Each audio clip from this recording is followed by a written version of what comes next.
gonna be a good one. It's gonna be a good one.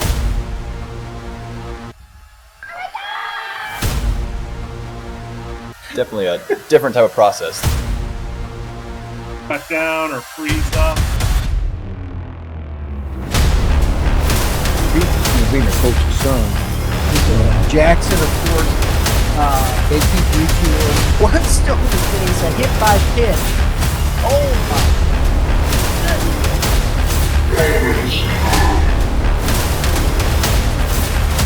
Welcome everybody to another episode of the Hitting Zone podcast. That's where we bring up baseball topics and we crush those out of the park. Today, we are going to have a conversation about substance today and no fluff. Is that correct? No fluff? Talking over fluff. Over fluff. Too much fluff. I think sometimes. We're going to talk about it. Big shout out. What do you think fluff is? It's that marshmallow stuff that's in a jar. What I think fluff is telling people what they want to hear, so they are concur with that. That they take a spot on that team. I would concur. As a trainer, there's a lot of fluff, different aspects of it. So I think it's fun. Yeah, actually, this has been a big topic too. So I do want to talk about this. I'm excited about this because I think we do need. One of the things I always love about what you talk about is solutions. Yeah. Right. And so we always talk about complaining and things like that. And we're complaining about the fluff that they've been given. So we might as well go ahead and just knock that out. That's what we do. But Game 7 Baseball, game7baseball.com, I think their tournaments are wrapping up or have wrapped up. I think there's one more weekend. I think they go through Halloween. Oh, they do go through Halloween. Yep, okay. Yep. Halloween weekend. My age group. My 9U group is, because I'm back down at 9U, which has been a blast for me. We learned last night about focus and making sure we stay focused. I'm not sure all the parents were happy with me last night, but we learned. Prime Sports Midwest, 3 locations, Fenton, Mid-Rivers, and Chesterfield. And make sure, since you're already on YouTube watching this show, that you hit the dinger so that you get notifications for my show, for anything Youth Baseball Midwest. If you're looking for podcasts, we have several great hosts on here. And let's get into talking substance. I want to start with this because I met Josh Kinney. He's a director over at the O'Fallon Bombers, O'Fallon, Illinois, youth program, whatnot. They just brought in Coach David Garcia as the director of player development for the Bombers. Okay. This is what the post said and whatnot. With a proven track record of success and passion for athlete development, Coach Garcia brings a wealth of experience, leadership, and commitment to helping young men grow in skill, confidence, and character. As Bombers board president Josh Kinney said, his commitment to developing young men, not only as athletes, but as individuals, aligns perfectly with our mission. Coach Garcia is currently the head coach at SWIC, Southwest Illinois College. If anybody doesn't know, it's a JUCO on the other side, right? Yep. Pretty good. It's been for a long time. Right. At least since 1998. So this is the head coach over there. Yeah. All right. Where he led them to a regional championship in 2025 season. He's also coached for several professional teams in the Frontier League, Western Carolina University, and Parkland College, which is NAIA, if I'm not mistaken. Parkland? I think so, isn't it? Well, I thought there was one in the GLVC as well, the Division II. Maybe. I could be wrong. Yeah, I'll look. I know it's Park. I know Park is a NAIA, but Parkland, I may be wrong. It doesn't really matter. Well, I think they're green and yellow. Yeah. I don't know. I should know. What truly sets him apart is his dedication to his players' futures. He's helped over 70 former NJC AA players move on to the NC2A Division I programs. Okay. Maybe Parkland's a junior college.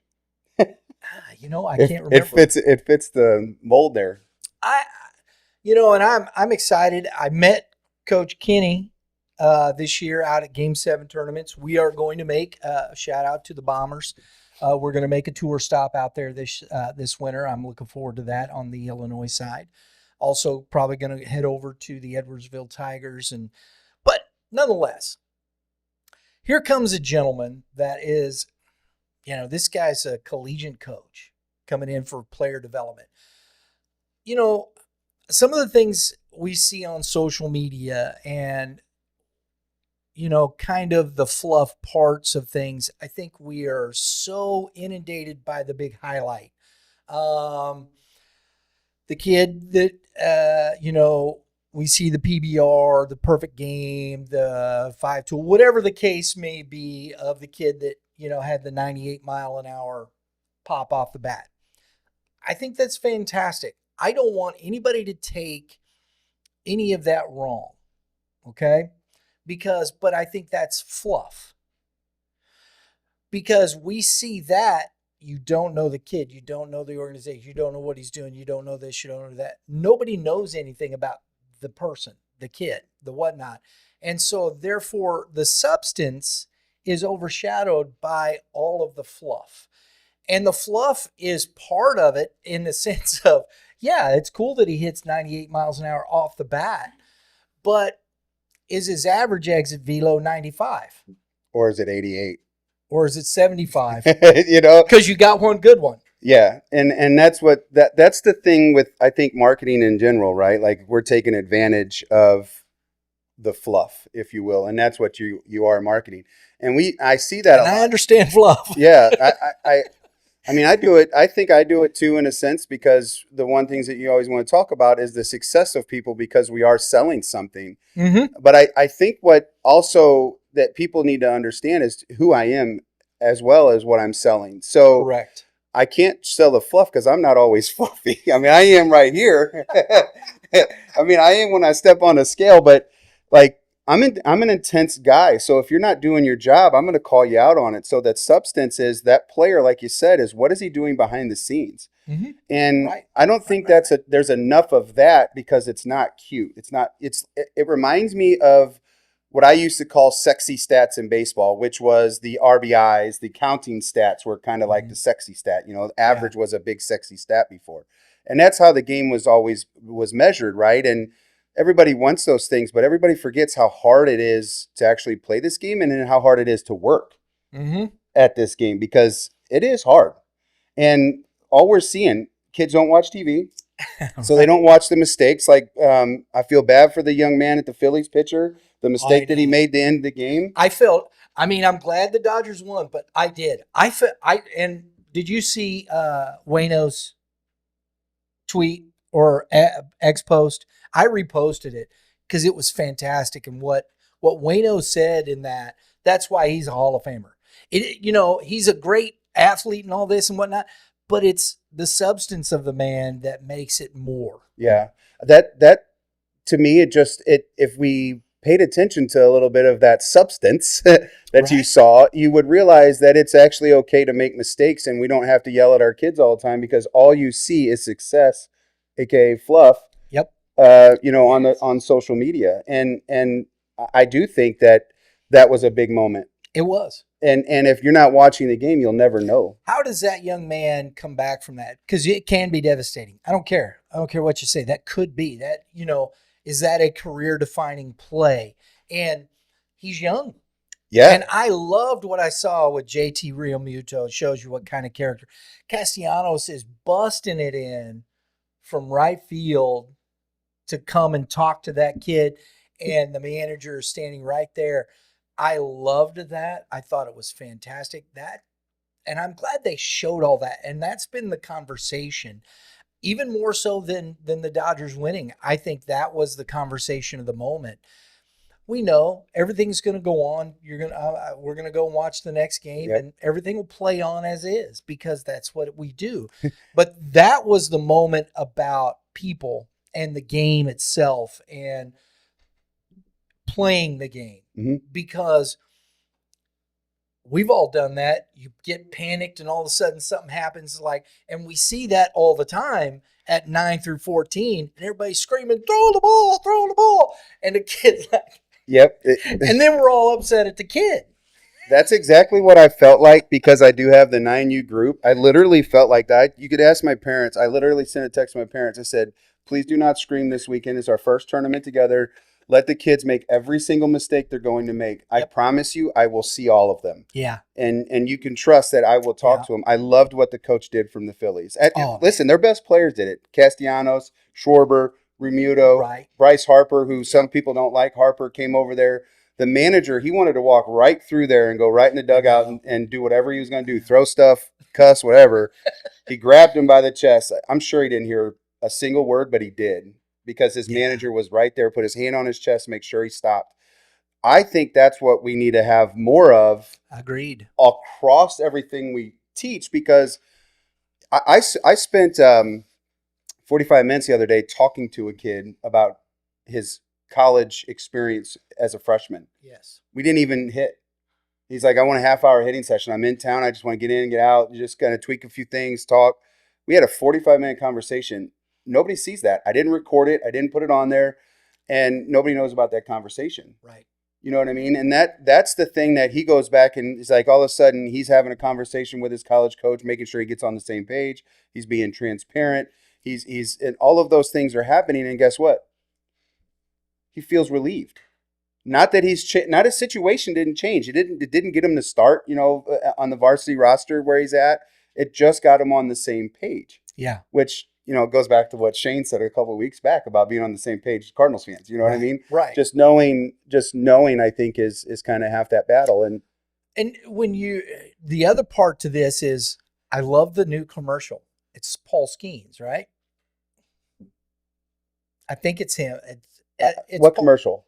Where it's boring. I don't think I've seen it. You got to pull that up, Drew. We'll throw that in there.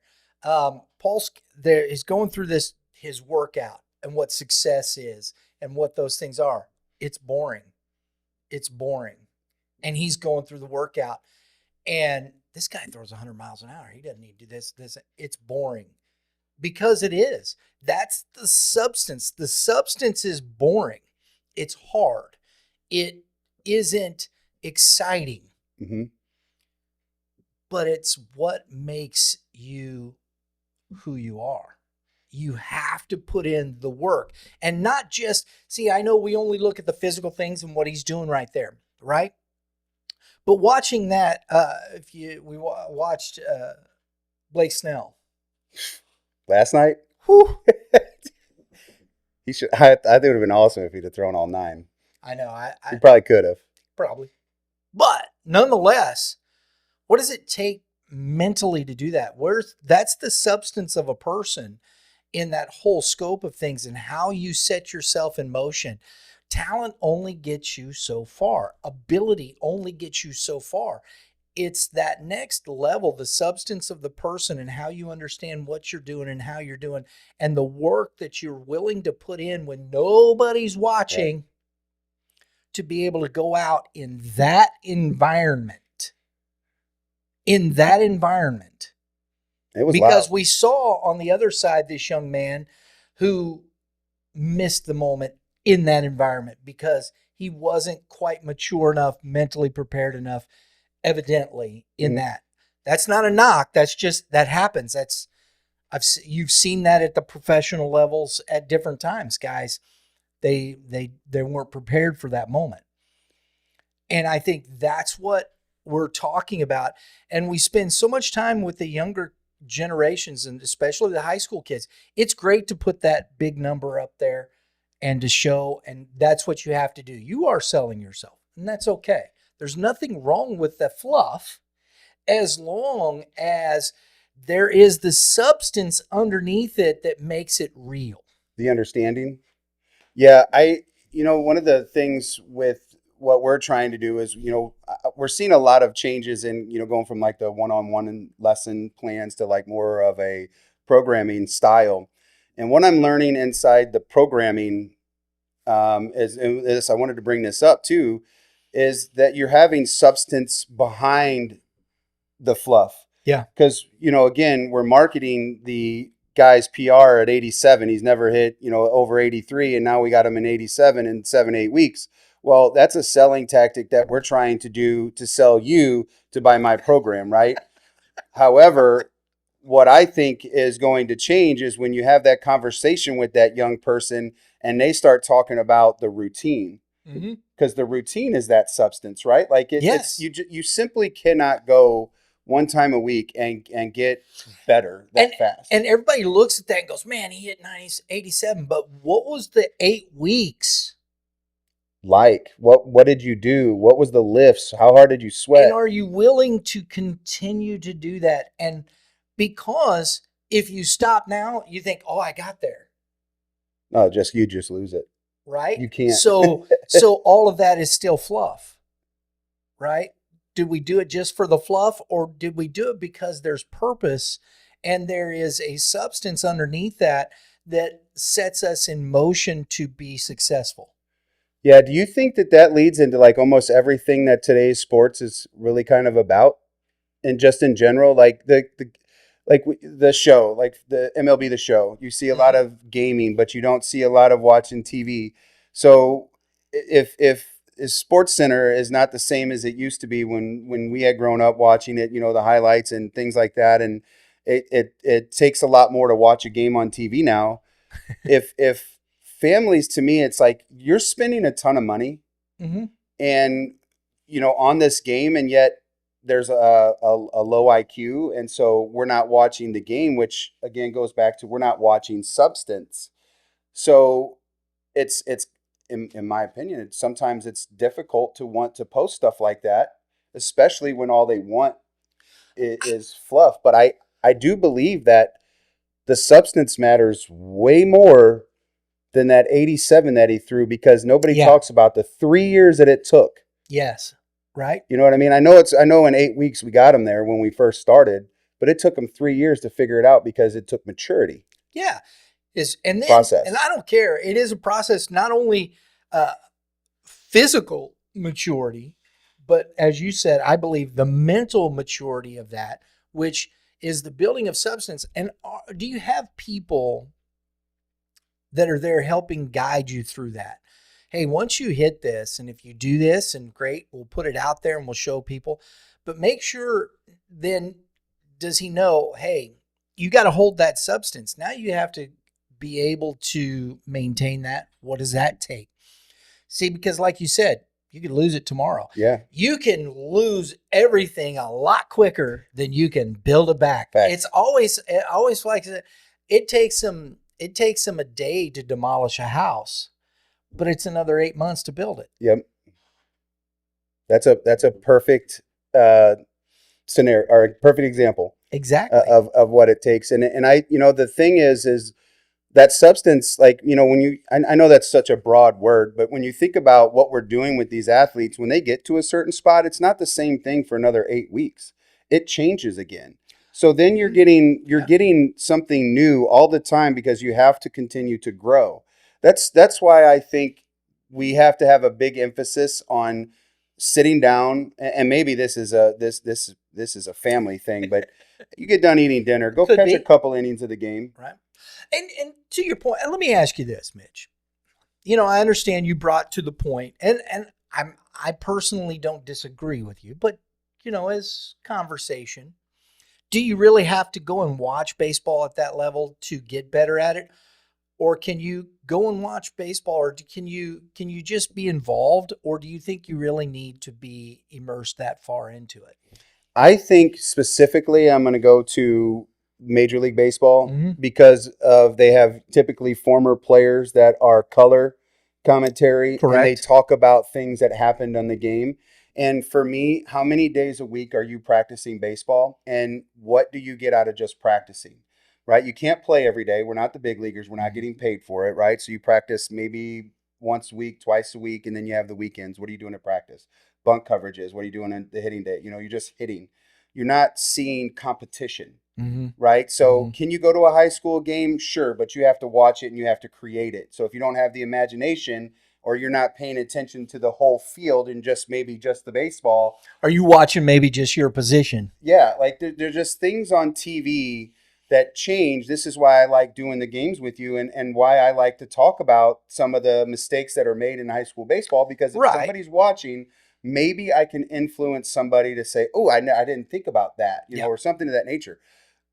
I wasn't a big Jim Edmonds fan at first, but then I started really liking him because Still not. That's fair. Well, he's not on there anymore. But the kind of stuff that he talks about, and then I have MLB Network or TV, whatever it's called, and I start hearing all these other former players that I watched growing up now doing color, and it's like, man, they're picking out things that this would be gold for kids. So I go back, reverse it, and do my best Missy Elliott, flip it and reverse it.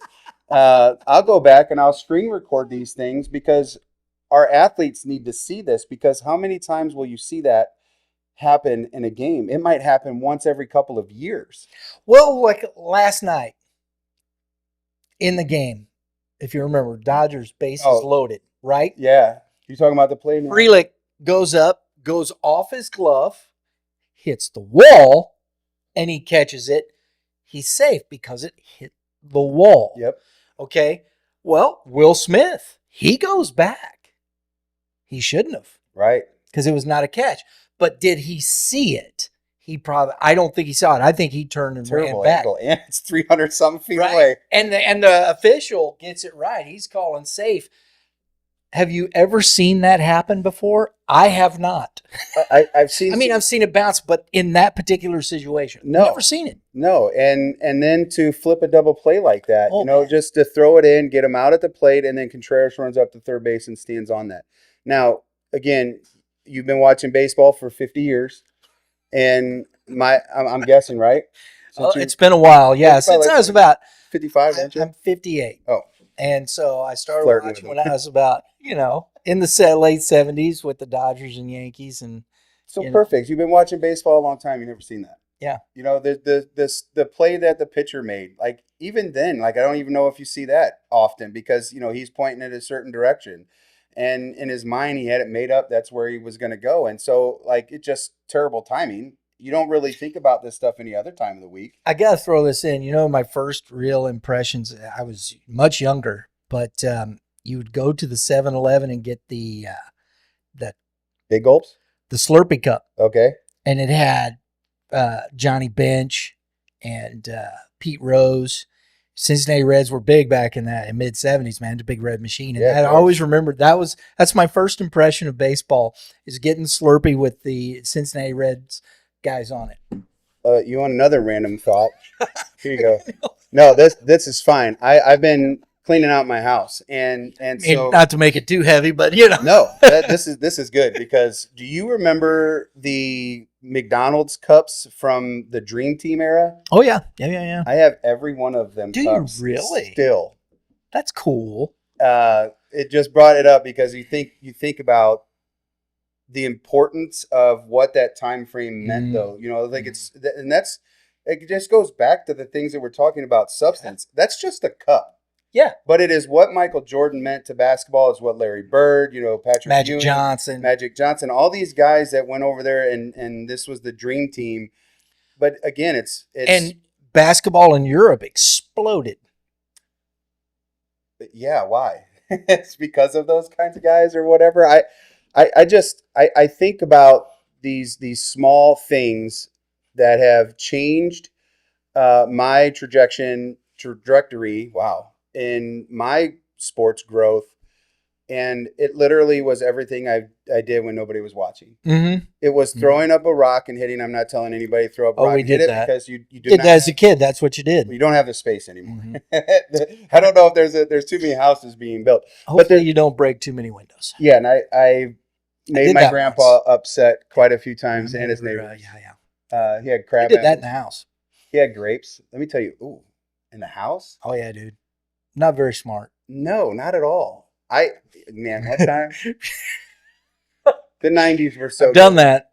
My grandma had grapes, big giant grapes on the vines with the seeds in them. So it was really neat when you had this white, fresh painted garage that you could throw the grapes on the garage and they would explode. So that started with hitting them. The big red wiffle ball bat, you know what I'm talking about? The big bomb bat thing, and it just blow up everywhere. You had grapes all over us. And needless to say, I think they were for making wine, but I covered the neighbor's garage. Oh, you want to talk about being in trouble? My backside, how'd you get it off? it took me a long time to get the bruises off my backside. My old man had to paint that, and he had to power wash it, and it's stained, and he must have had to paint that side 3 times. I bet. So I never made that mistake His again. grapes are tough, man. You want to talk about substance? The fluff was awesome, though. I wore that one literally, but I do think about this often because, you know, it's so much what we are selling people. There are some darn good coaches out there that are not part of major organizations that are getting overlooked that can help your athlete out because you're getting sold something else. And, you know, my goal has always been to make sure I give you the value and try to be as transparent as I can. Yeah. You know, hopefully I don't miss or slip, but you know, the thing for me is a lot of this is up to you and the athlete. There's the key. And we talk about these things and people, that's why, you know, it's funny because Kevin Mulder's on the show. We all know what he's the director of scouting for PBR. Mm-hmm. It's fantastic. We go to PBR events. Yep. We go to different events and Scout Connect and, you know, because Diego's on it. There's nothing wrong with these things, but I think what we've made them into, and not because they post them, but because we're looking at, as you said earlier, just the sexy numbers. Mm-hmm. Well, wait a minute. Understand and know that's great to get to that one. But when you're sitting in that spot with those people that are really watching and looking, the conversation, folks, is much different. So it's just behooves us to make sure. It's great to put the fluff up there, but make sure, but I don't think we focus enough on the substance, the day-to-day, the grind, what it is. And it's hard because then it's a matter, and Coach Sissel talks about it on Baseball 101, the burnout from some kids. Mm-hmm. You know, some kids want to.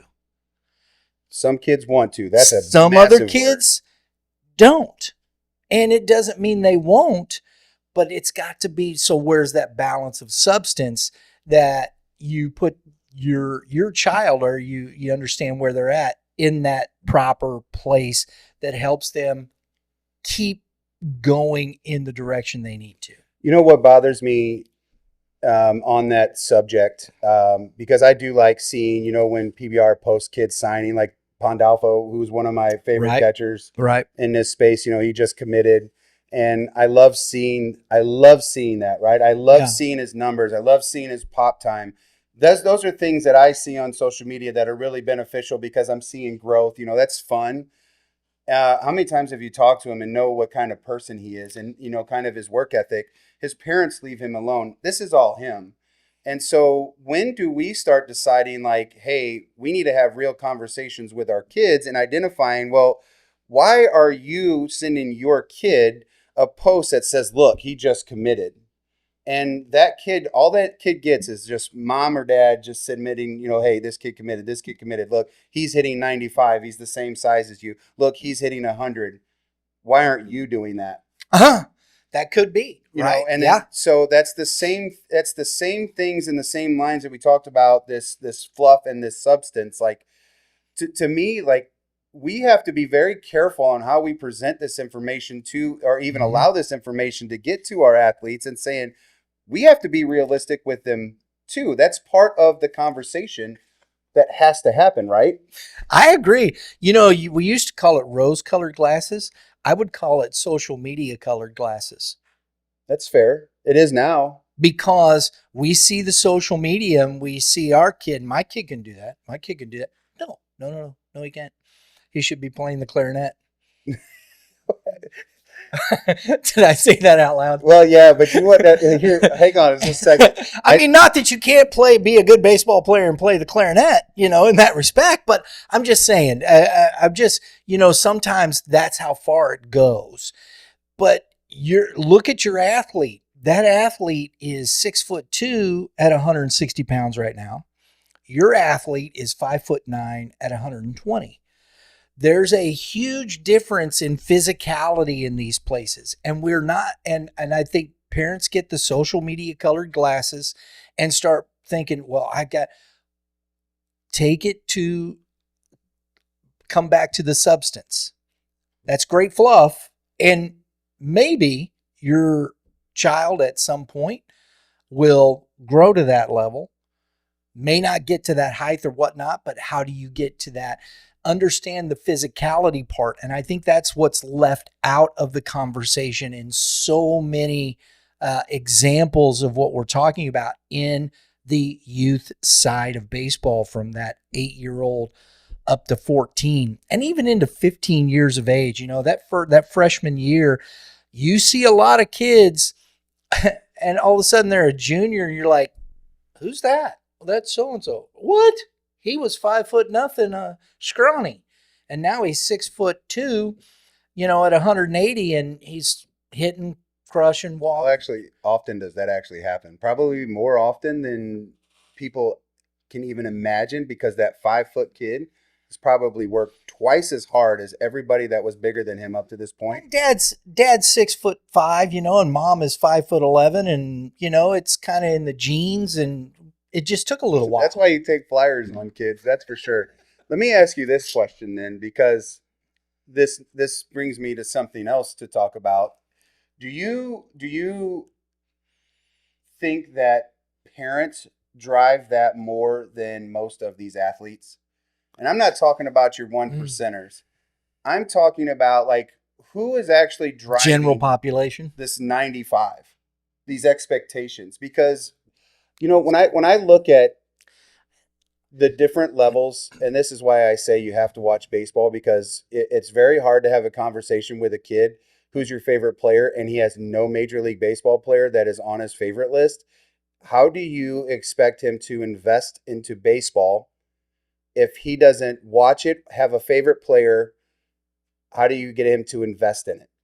Because you're investing. Yeah, it's a good question, right? No, I think it's a fair question. It's a good question. $2,500. Let's just say $2,500 to play for a season.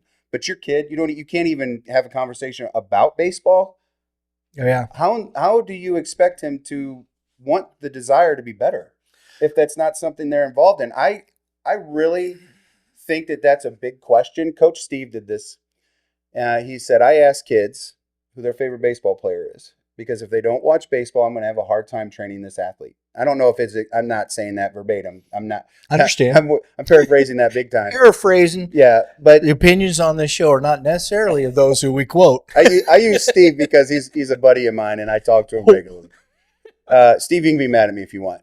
I owe you one anyways. But anyways, it gets me to think about stuff like that. Like, why, what are we actually doing as a parent and identifying, do we want it actually more than them? And I'm not talking about like the living vicariously through that athlete. I'm just saying, is it like, okay, well, I see so-and-so do it, so I want my kid to do the same thing, instead of going, hey, young man, what do you really want?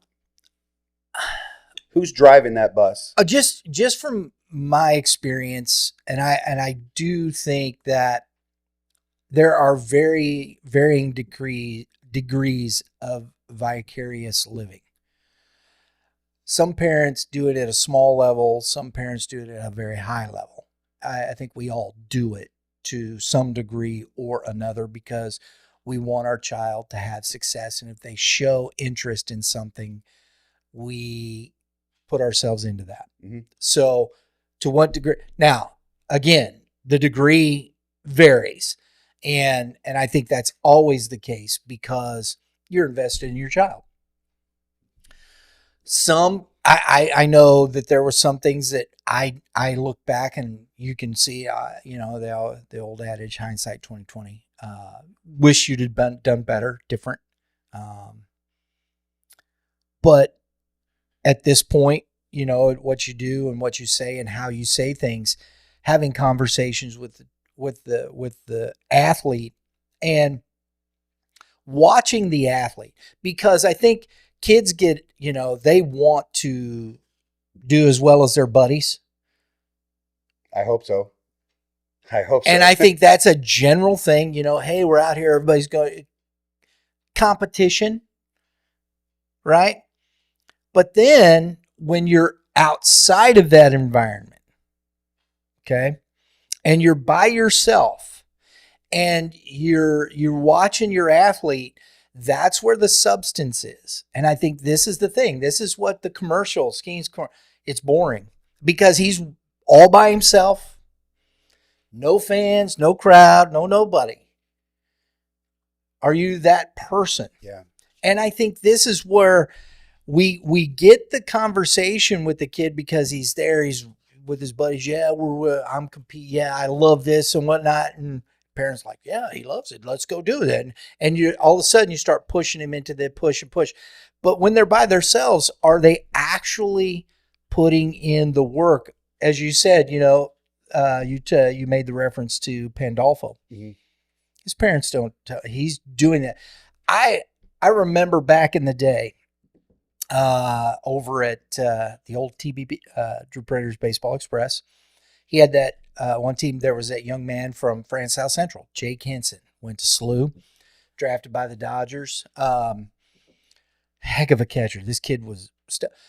I would come into the facility doing different things and whatnot, and there he was in the cage by himself, off the tee, working on his swing, doing the different things. I mean, you saw him constantly there. He just showed up and worked.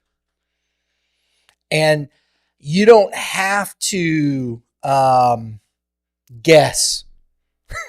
The substance is there. And so I think we got to start watching those types of things. Now, of course, a 10-year-old, right? Yeah. But that's where you have to guide that. You know, if you start getting pushback, no, I don't want to work out today. No, I want to. Okay. All right. Understand. And that way you can start gauging how much interest, how far, where is the level of commitment from the kid? Because they will tell you, no, I'd rather play MLB The Show than go out in the garage and hit off the tee. It's okay to do that. And that's too. okay. I need folks to understand, like, this actually happens at every level, probably. I even college and professionals. I think the elites at everything they do are probably outworking you. It's the reason why Jordan and Kobe, you fall in love with them, is because of the work ethic, their drive. Even if you thought they were mean or whatever to their teammates, they wanted something different. That's the less than 0.01%. But for me, it's just like, if your son likes to play baseball because he wants to be around his buddies, I don't think you should spend the money. Now, I can't tell you how to spend your money. That's rude of me to do that. However, you cannot blame me for that athlete's lack of desire to do things elsewhere. You can blame me if I'm mean to the kid and I hurt his feelings or I didn't play him. You big meanie. Yes, I mean, that's what I do. I'm going to tell you right now. I like to win and I want to build a winning culture. Mm-hmm. Period. That's what the sport's about. I'm not telling you that I'm going to go out every single weekend and I'm going to run up the score and I'm just going to keep my 9U team running all over the field because that's what I can do to win games. I'm not talking about that piece. I'm talking about making sure our gloves are a particular way, which is the substance, right? Mm-hmm. I'm going to talk about, if I ask you not to do something, you're not going to do it on your own because you have to focus, right? We are going to do the very small things, substance, in order to get the fluff, because I do believe that stuff has to happen, and we have to train it.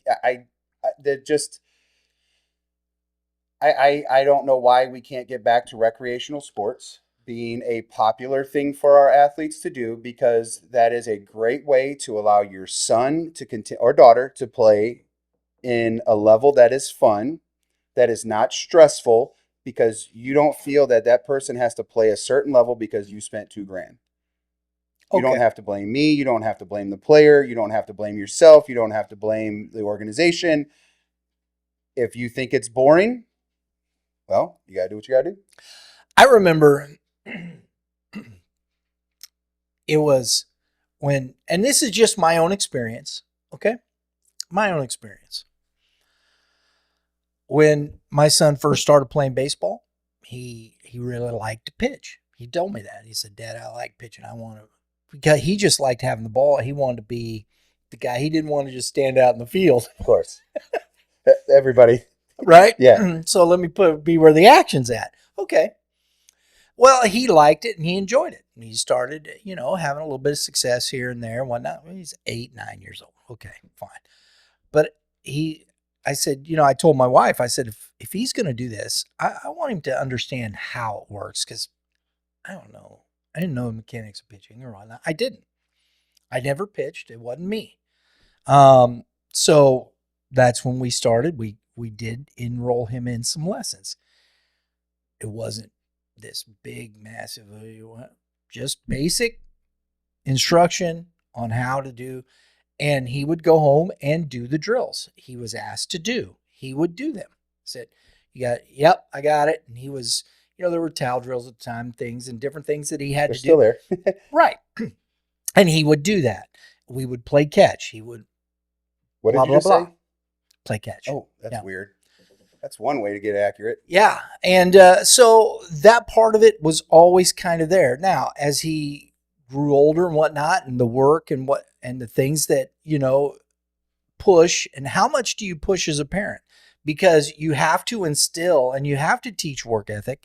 And sometimes kids may not want to just because, and so that's where they have to learn. That's the teaching. So there becomes the bridge, the gap. Mm-hmm. How far do you go? Well, if this is what you want to do, and that's the conversation. Now it's, well, where do you want to go? What do you want to do? And start getting them to think about that. And people that say, well, that's a bad thing. No, it isn't. No, that's how you engage in instruction. That's how the substance comes. Look, if you want to play at this level, which you said you have, this is what it takes.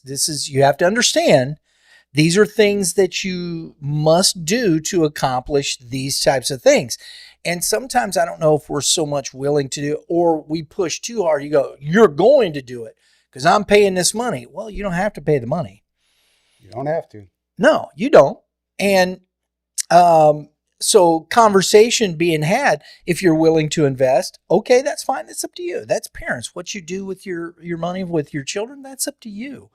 But understand that the balance of these things is a very tricky thing.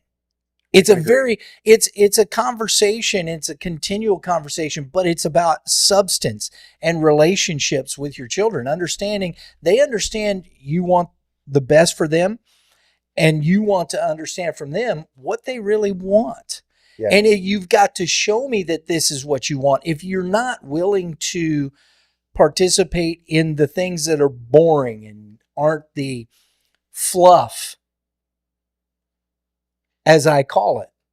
And that means the game and the stuff, man. The fluff is the game, really. Yeah, it really is. Because you're going out and you're with your buddies there and you're competing. It's like, yeah, and everybody's screaming, cheering, hollering.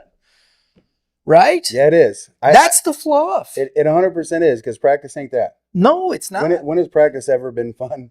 It's the substance that's the hard part. Yeah. And that's what we don't focus on enough.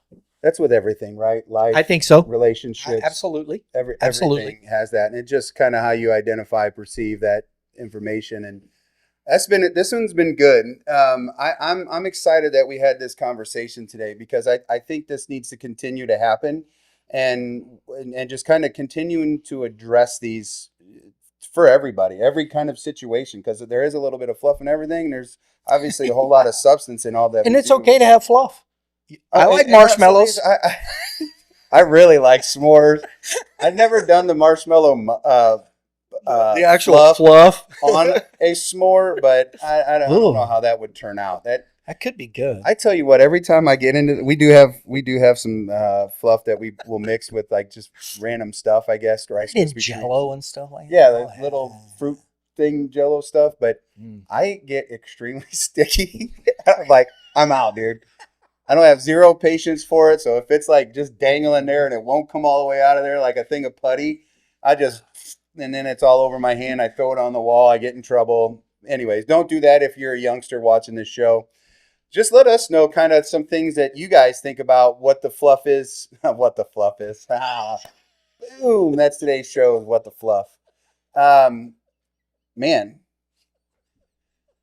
Whew, squirrel.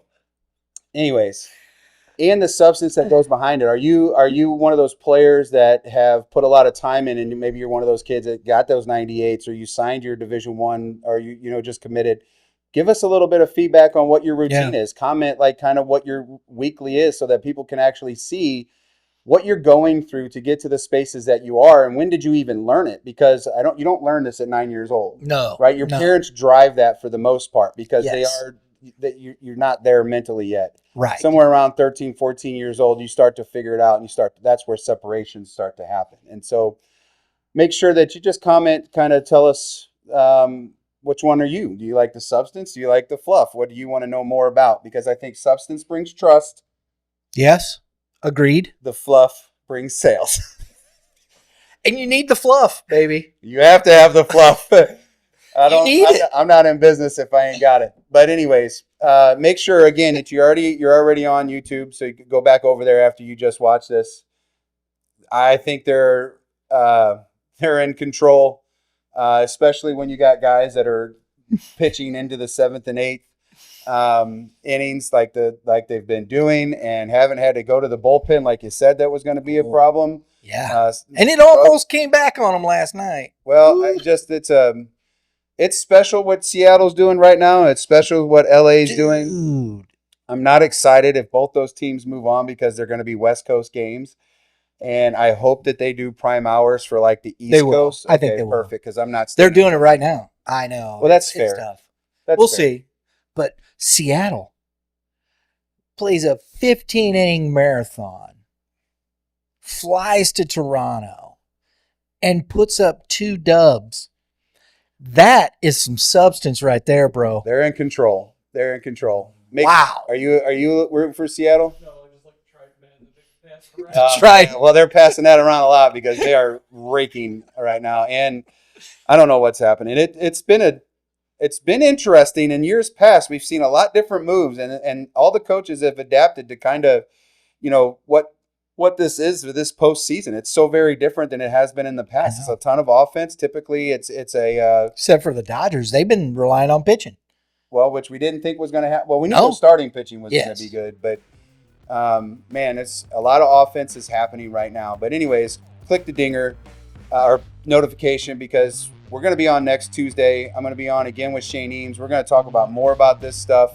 Talk about how baseball is actually super hard, and how MLB The Show is not enough to build your IQ up or your timing. So tune in next Tuesday. We got another show that's going to post later on. We got Brett Graves coming on here in a little bit. So you got to hit that notification so that you get that information when you see it. Social media, X, Facebook, Instagram. IG, yep. Maybe the other one. Maybe the talk is coming. You got to talk to Lauren about that. Maybe one day. But everybody out there, be safe, have a great day, and go out there and get yourself some substance. Go Dodgers.